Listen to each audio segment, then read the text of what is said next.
Well, welcome to another wonderful episode on a Wednesday afternoon of Seasonal SlumpBusters. I'm Jeff Harrison with my co-host. Hey, Andrew McCauley. Andrew, welcome. Thank you, Jeff. You said something earlier when you walked in. You said it's something about the heat out there. What is it? You know what? We're getting used to the heat, but today, for some reason, it's just a little bit hotter than normal, I feel. And that's part of the desert, I guess. Yeah, that's the what's considered off-season for us here in the desert. But, you know, we talk about this probably a little bit, maybe every show. And, you know, there's no off-season for us, is there? Not in this industry, no. Nah. Not for us. There's always people out there looking to get online, get found online. So here we are. We're going to help you, whether you are on-season or off-season or in between. That's what we're here for. So a lot of things have been going on this week. Tell us a little bit about, since last week, what kind of projects are you dealing with? Like, so what's the most important thing going on right now? Well, you know, we've gone into a big rebranding for our own business, and one of the things that we're looking at is really simplifying what we've been offering. You know, we've always been happy to oblige for most of our customers, you know, whether it's doing one thing or doing something else that's over here, and it was really scattering our focus. So we've gone into a big rebranding. We've just rebranded our website and our own members site. So we've spent a lot of time looking inside actually and saying, what is our core competency? What is it that we do best so that we can help people the most? And it's been a really interesting exercise, but what has come about is that our team has got a lot better, more closer together. So we've got a lot of cohesion. Everyone's on the same page, so that now when we're talking about something, they know what we're looking for. We want a certain result for certain things, not just scattered results anymore. So we've been busy doing that sort of stuff, and it's been really, really eye-opening. You know, when you talk about your core competency, do you ever ask that question? I mean, because it's out there. Hey, what is it you love to do? I mean, definitely, yeah. Does that figure into that as well? Yeah, absolutely. Yeah, we've been doing this for a number of years, and by this I mean online marketing. You know, so it's building websites, it's social media, it's strategy, it's teaching, it's live events, it's webinars and hangouts like this. You know, so that we do a lot of different things. But what we're finding the most, and where we see the biggest future is a lot of media building.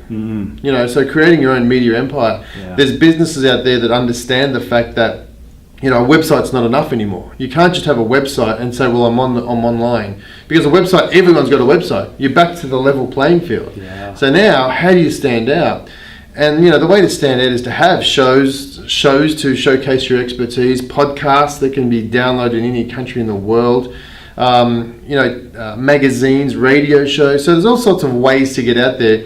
And we love creating that for people. We love helping them get online and do that sort of stuff. So that's our core competency is let's focus on doing that because we do it well and we enjoy it. So right now, the biggest trend you look at that you're looking out there because you're out in that environment all the time. What do you feel is when you say become a media empire, is there any one particular resource in that media empire that seems to be standing out more or getting more of your attention than others? Well, I think I'm going to say this and you're going to laugh, is video. You know, yes. He didn't pay me that. No, but seriously, video now, the ability to get yourself on video, the bar has been lowered as far as cost and entry point goes. The quality that you have to produce is so much easier to produce good quality now that you've got cameras that are available in your pocket, basically on your phone. So, you know, you're looking at. You're just happy to see me. Yeah, that's right. Camera in your sitting pocket. over there. So, you know, you got the equipment that doesn't cost as much as it did, say, 3 or 4 years ago. Certainly. Ridiculously cheap. So it's easy, and there is no excuses for people to get online now. Yeah. And I think. With the advent of Hangouts, Google Hangouts making live casting free to people, I mean, that's just unheard of. 5 years ago, if we were to say you could, for under $300, have a microphone, a camera, and live stream to any person in the world you want, as many as you wanted, people would have said, I don't think that's going to happen. Well, here it is. It's happening. Yeah. And, you know, we're doing it right now. And this is the biggest thing that's happening. People are becoming the experts in their field rapidly because they are able to get out to as many people as they can quickly. You know, Andrew, when we first met not very long ago, 6-8 months ago, you talked about this kind of, I'm going to call it the unbundling of the internet when it comes to applications. And you gave a great story, and I want you to recant that story, but I want to say, that feels like that's what's happening, this massive convergence between, I'm going to say, somebody who had an idea, couldn't afford to get it out there, had no idea because the technology or the platforms didn't exist, and now that convergence of the entry is there. The door is like the size of a barn door. You just have to take the action and walk through it. Yep. Tell us a little, I think it's just going to get even more exciting. Tell us a little bit about that story, about that, where it kind of unbundled and what happened, because it seemed like everything started moving so quickly. I'm trying to remember the story you're telling me about. My life is full of stories. No, I think... just make a story up. I'm going to make it right up, and if it's wrong, just go with me here. But I think the ability for, we've got a couple of clients for our business, Autopilot Your Business, where they don't know how to do the technology stuff. They don't understand it. They know how to turn the camera on. Okay, get a photo or get an image or a video, get an audio. They can do that. But from there, that's when it becomes a little complex and challenging. And we've all been through that where, okay, how do I get it from this format to something that looks good and makes me look good too? Right. And this is what you guys are experts at doing. And that can be a challenge. But so we have a client now who she's comfortable in front of the camera. She can record herself, whether it's a hangout or in front of a camera, like a real serious camera. She can do that. Then she just sends us the file, and then we do the rest. Beautiful. So now she doesn't have to waste her time learning. And you and I have heard this so many times. People will say, well, I took your advice and I filmed my own video. Okay, great. But then I spent 30 hours trying to understand how to convert this file from here to here, or how to put a header on the front of my video. I spent 14 hours doing that. And we're like, why did you do that? How much time did that cost you to learn that skill that you'll probably never learn again, or never need again? Whereas there's people out there who do this all the time in their sleep. Get them to do it. Totally. And they love to do it. And they love to do it. That's right. There's jobs for people that love those sort of things, and there's jobs for people that don't. And I would say, don't do the things you don't like doing. Concentrate on what you like doing, and outsource the rest. Yeah, I love that. So let's move into our favorite part of the process. We call it the BSO, which stands for Bring Something On. Bright shiny object. Yeah. Bright shiny object. So this week's bright shiny object is a tool I've known. It's a tool. I don't know. It's a tool. It's a business actually that I've known about for a long time. And you're just rediscovering it yourself. Give us a rundown of what you've discovered with it lately. Yeah, it's a process. It's a company called Kunaki, Kunaki.com. And I love it because, again, we're creating video content. And many times, Andrew, we send it digitally. So we just send a link and we put it on our own our own servers and send links. But there are times that people want that disc, they want that DVD. And because we deal in video, it's video and audio. And so I remembered that, maybe 6 or 8 months ago, you told me about this thing, and I jotted down, thought it was pretty cool at the time, but I really didn't have a need to use that. And we just finished up a pretty large project, and the woman would like to have 25 copies of this program. Physical copy. And it's about a 33 or 34 minute video. And if you start doing that on your own, you're tying up a lot of time. Really? So I checked it out today, and it was like filling in the blank. I didn't have to make this major account, no credit card. It was just beautiful.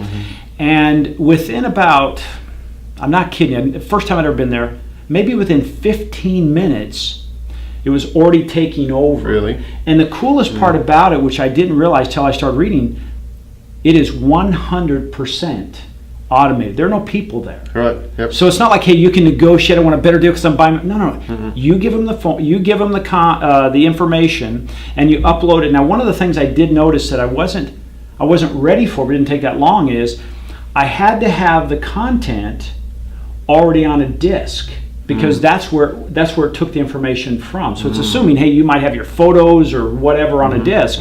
So it took me 8 or 10 minutes to actually download that onto a disk.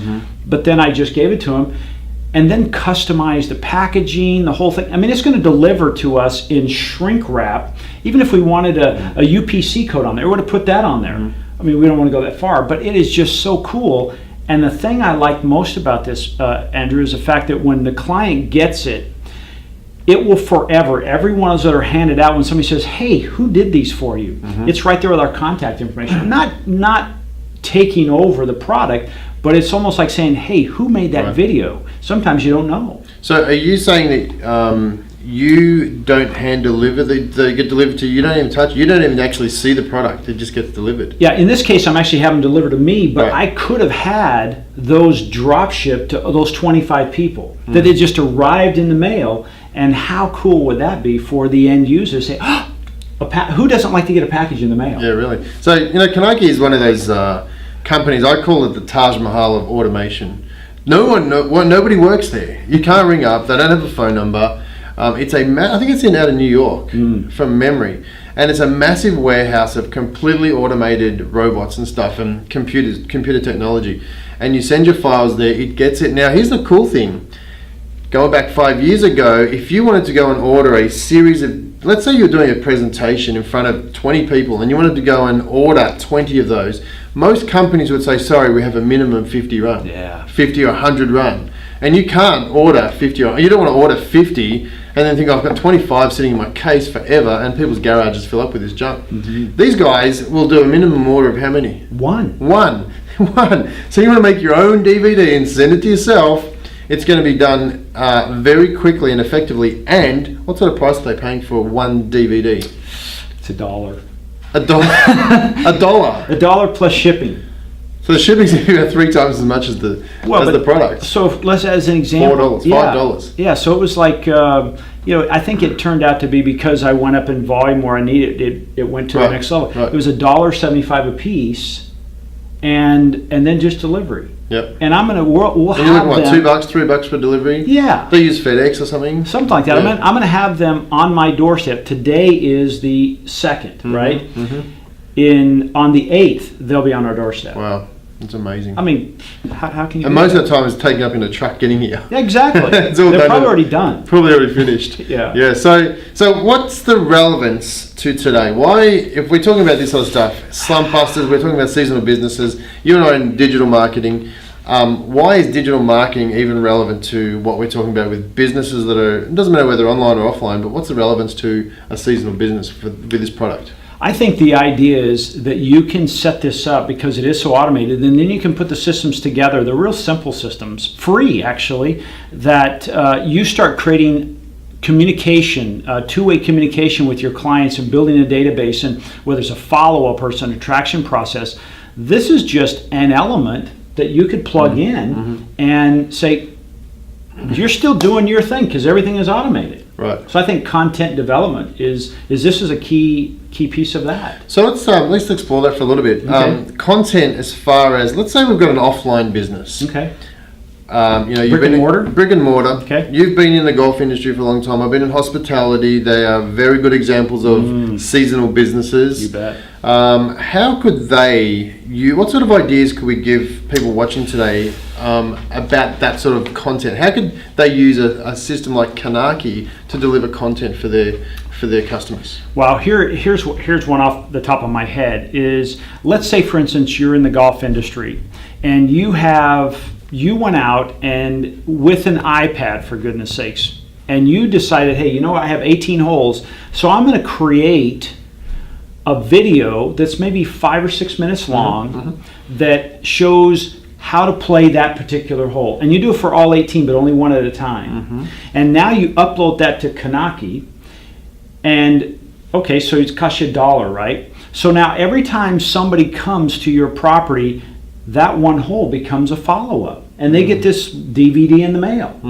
of how to follow up. So you've got 18 weeks, or quite frankly, if you did one a month, you have 18 months worth of follow-up with that clientele. So you'd send them a physical DVD every month? I would. Just put it on automatic. So let's say that it costs us $5 for a DVD. Okay. And we've got 18 of those, so we're looking at about $100, okay, if my math serves me correctly. Okay. $100 to spend on that client over a period of whatever time that is, but what would be not even the lifetime customer value in a golf club, but what would be 1 year's value what would be the value of a client in 1 year in a cheap public course that was the cheapest course you could find? You're probably going to spend, or you could probably anticipate several hundred to maybe even to the low, $1,000, $1,500 a year. That would be the value of that client. just that one person at a cheap course. Yeah. So, this is not just for high-end courses you're talking about. This is something that's low-end. Of course, you're going to have a physical address for the customer. Yeah. But, I think that's a brilliant idea. And then you'd almost set a challenge on the video to say, right, now here's your turn. We're going to challenge you to get through this course in less than 4, or whatever the par is for the course. Yeah. Hey, and if you do, mention this video and we'll give you a golf ball at the pro shop or something. Something like that to really get them interacting, to go, wow, I can't wait for the next video. What sort of incentive can I get for making this hole in this score? Yeah, that brings up that whole thing of, I remember reading about it now, it's older, but it's probably a decade ago, about gamification. Make it an event. We love that challenge, and I know Amy she loves competition, my business partner, and it's like, who can set up the studio the quickest. If I'm supposed to be here at 3:30, she's here at 3:28, and so that's just, so she would dig that, of if that were like the closing lines, hey, now don't turn us off yet because we have a special thing we want you to do. Right, I think that's brilliant. Yeah, I love it. Okay, so that's golf courses. What if we flipped it over to hospitality? And I was just thinking about that sort of same scenario. You're a hospitality business and you're looking for ways to connect with audiences. You could do the same sort of thing. Someone comes in your restaurant, you get their details, and you want to send them. Maybe it's the signature dish. Yeah. You take a camera into the kitchen and you film the chef making the dish, and he talks you through it and say, hey, here's our signature dish. Here's how we make it. You do this, and this. You edit it so it's all nice and compact. They watch it, but they get the ingredients. Now, why would you want to give away your signature dish? Well, here's the thing I would say is give it to them and let them try it out at home. Yeah. And see how they go. Hey, they're going to compare themselves to the best chef in the restaurant. And then if they do make a good version, great. If they don't make it, come back and try and taste how we made it. Yeah. So you can send out things like that. There's the whole range of different things you could do using a information product that's cheap and $2 or $3, $4 to send out to people. Yeah. Now, if, on that whole thing, that Kanaki thing is, let's think about this. If you received what we're talking about in the mail, do you think there's a chance you might share that information with people even if you just physically tell them? You may not show it to them, but you may show them the packaging. Like, can you believe this? This is a picture of the hole, or this is a picture of that dish, because that's the coolest part, gang. When he goes in and takes that video of that particular signature dish, you can make that the branding on the package and the video. So when you pull it out, it's that dish. So it's like somebody says, God, now what's it supposed to look like again? They can pull the package over there, or they can pull the video and say, nah, mine doesn't look like that. Or it looks pretty darn good.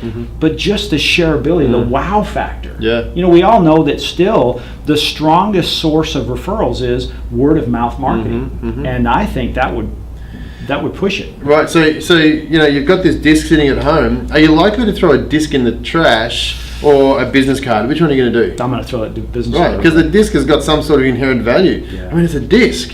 It could be worth something, 10 cents, but it doesn't matter. It's worth more than this. Yeah. But if people aren't used to throwing out stuff like that, I think some people will, but most people would rather throw a card than a disc, even if it's got nothing on it. At least they can use it as a coaster. Absolutely. Right? Or it's a safety thing. If you break down you can actually reflect it, or you can make. There's a lot of. That's a whole different show. So before we get sidetracked, I want to go back to something you said earlier. You're at a venue. I'm not sure if it was a golfing venue or an establishment, but you weren't sure what to do. Like, you walked in and you weren't sure if you had to go this way or you had to wear something specific. Or give us a quick rundown of how they could have used this concept for that sort of scenario. Totally. And this might be, again, keep in mind we're talking physical and digital, so you could do this digitally. Let's say, for instance, you're working at a golf facility and everybody books online. They book in advance. Well, the moment they book, of course, to get a confirmation email that, hey, their booking went through, everybody likes to know that triggers a delivery of what we're talking about. Now, what it could be is, maybe you've never been there. You're a guest. It's a first-time guest, and you don't know, is there a bag drop? What is customary as far as where am I supposed to park? Is it a members only? Maybe the fact is maybe you're used to playing at a public facility, and changing your shoes in the parking lot's okay. But this is a step up, and they recommend, hey, coming into the men's locker room or the ladies' locker room. And there's a guided tour on this video to show you where that is, and checking in and this kind of stuff. And all of a sudden, when you arrive there, you have a better idea of how to conduct yourself, and you don't feel so out of place, uncomfortable. Like you look around in the parking lot, everybody knows, oh, there's the new guy. Yeah, really. They don't know where they're going. Let's see where he goes now, right? So that would be a great way to do that, and that could be from anything from, a doctor to a restaurant to a golf course, you name it. I think that would be a great tool. Yeah. Now, if you we talked about Kanaki sending out information automatically. So as the owner of that content, you don't even need to see it because it gets automatically sent. But as you said, you can get it sent to yourself, and you may use it as a gift. So you may even get your staff to wrap it up with a nice gift or a letter saying, welcome to the course or welcome to the venue. We're looking forward to seeing your hotel, for instance. You've got some guests coming along. We'll look forward to seeing you in your stay on the 23rd. Here's a little, and you put on a nice little letterhead at the front, and maybe some sort of little gift to say, here's what you need to do. That's brilliant. Here's how to check us out when you're looking for us online or whatever it is. So the customer experience starts before they even get there. Yeah. Because people have got these expectations, and when you go into a venue, a service or a business, it doesn't matter, but they've already got in their mind expectations, whether it's from friends, whether it's from reading reviews, negative or positive on Yelp. I mean, how many times have you been to a venue that you've read a negative review and you're already waiting for the terrible waiter that Mary Smith wrote about on Yelp, and you're like, his name is Simon, and you're looking at the name badges, where is Simon?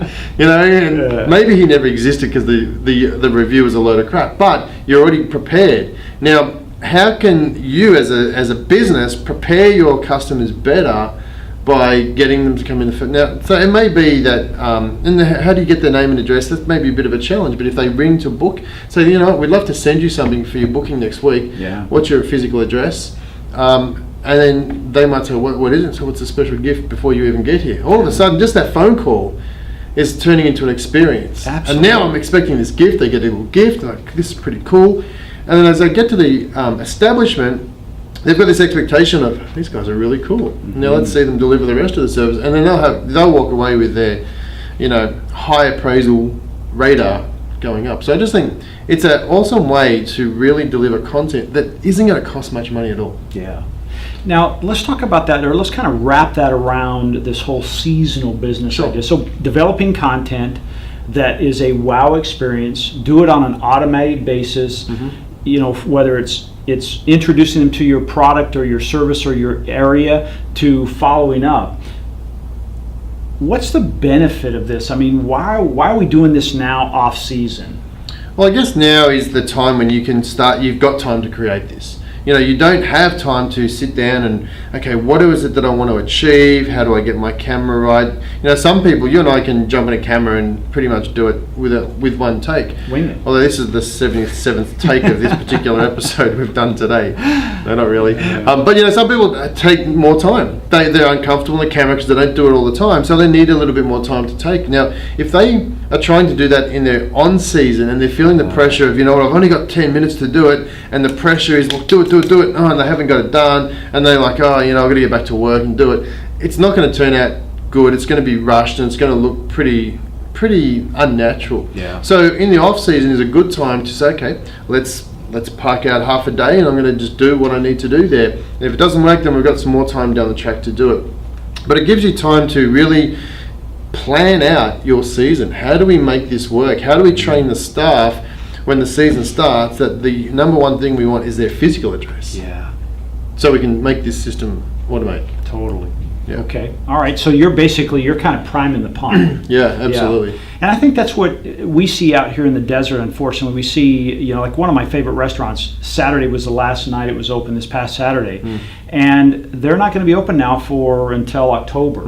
And I guarantee you, now we've been going to the same restaurant for almost 6 years. Wow. The day it opened, we've never once gotten an email, a phone call, nothing. The reason we go back there is because we enjoy the food. It's close to where we live, and when we're there, we know everybody there. They know us, and that's the only reason why. Yeah. I guarantee if they would have done some of the things that you and I have talked about today, the referral factor would be off the charts. Really, yeah. Be off the charts. So that's how I think you can take that and say, you know what?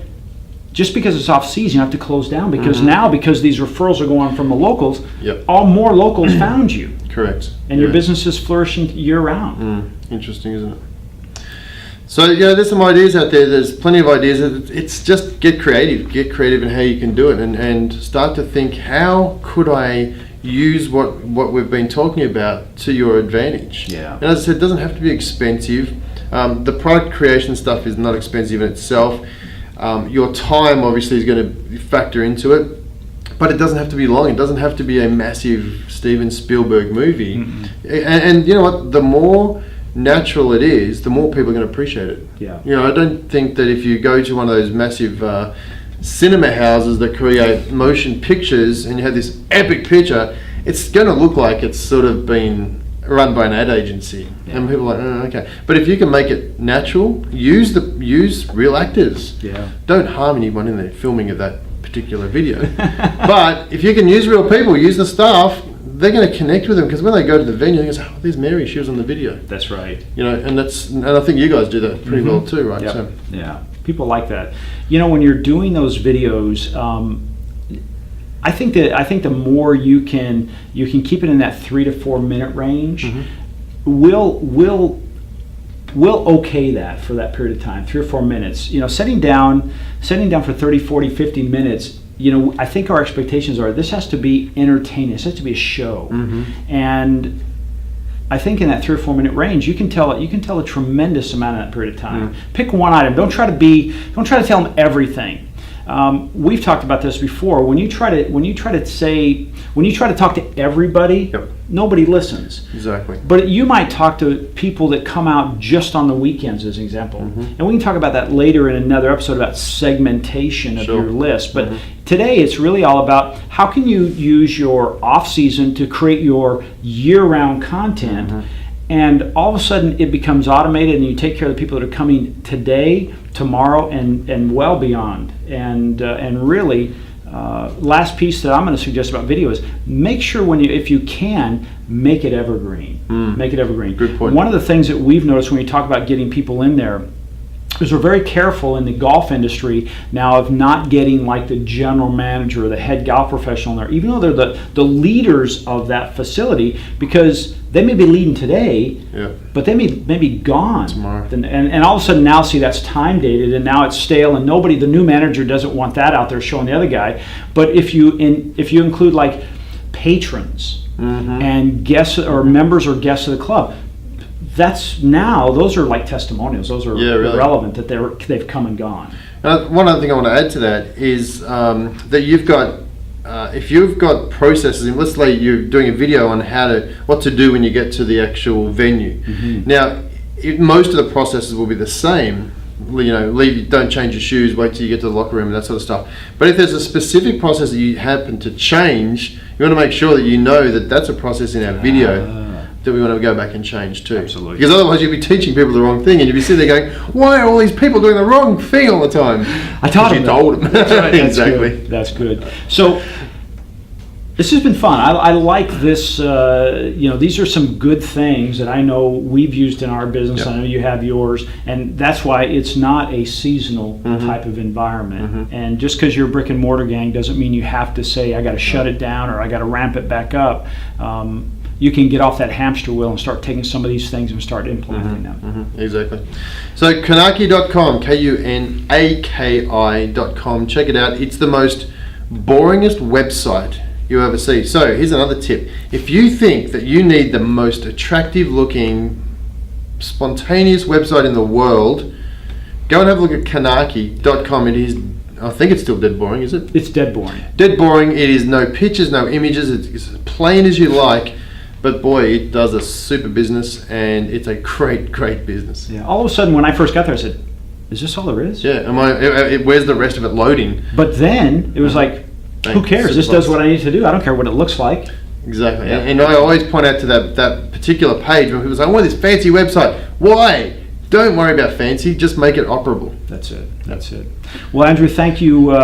This was another great show. Thank you, Jeff. Tell us a little bit about your business, exactly what you do, though. Autopilot your business, as I said, having a website is not just the only thing anymore. You want to make sure you're building your brand empire. So we help businesses get online, build their brand through different platforms, whether it's using podcasting, magazines, radio shows or newsletters. We do all of that sort of stuff, so online TV shows.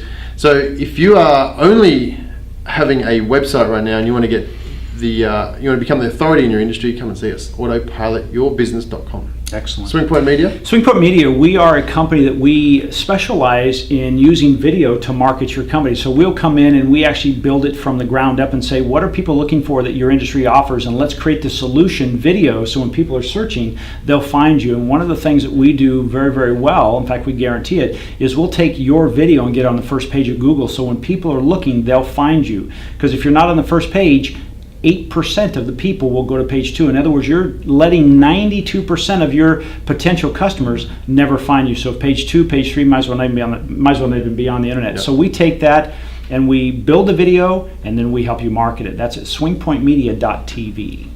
Thanks, Jeff. We'll see you next week on Seasonal SlumpBusters. Thanks for now.